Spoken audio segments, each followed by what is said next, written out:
Have you checked your oil lately and it looks a bit dark brown, and it's probably time to change it.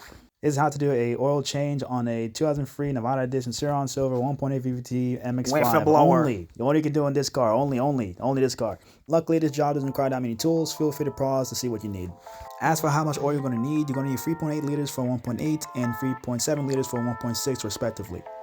Now here's for the controversial bit. Now this is one of the things where, depending on who you ask, you're gonna get a different answer each time.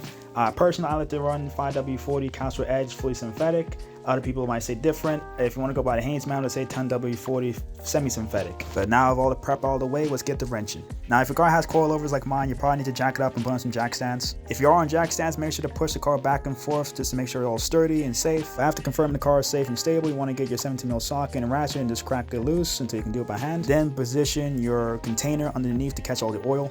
Once you got your container in place, you can keep on doing it by hand until you feel like you got to the end of the thread and just quickly pull it out so you don't get any oil in your hands. And woof, she's dark. Good thing I'm doing an oil change now. This is also a good opportunity to inspect the oil, make sure there's no metal flakes or reflectiveness in the drain pan. Mine seem to be fine, so we're all good. And now for this next part, it's really depending on how lucky you are. Next up, go on tighten your oil filter, which is located underneath your intake manifold, and you want to undo it by hand. Now, as you can see, Mazda didn't really put the oil filter in the most mechanic-friendly location. All I can really say is just try to work it loose by hand. If not, try to hit it with a screwdriver to break it loose. Don't feel discouraged if it takes you a while. It took me about 10 minutes to break mine loose. But once you get your oil filter out, this will just take a quick look, make sure it's all fine in there, no more flakes. Mine seem to be fine, so we're good.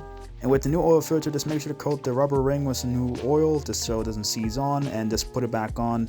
Again, very difficult, so take your time. But with that done, we now put back in the sun plug with a new crusher washer, as you don't want to reuse the old one, it might cause leaks, and just put that back in. Now personally, I don't torque mine back down, but if you want to, the torque spec is 35 Newton meters. Now with a new sun plug washer and a new oil filter, we can now put the car back down to refill it at level.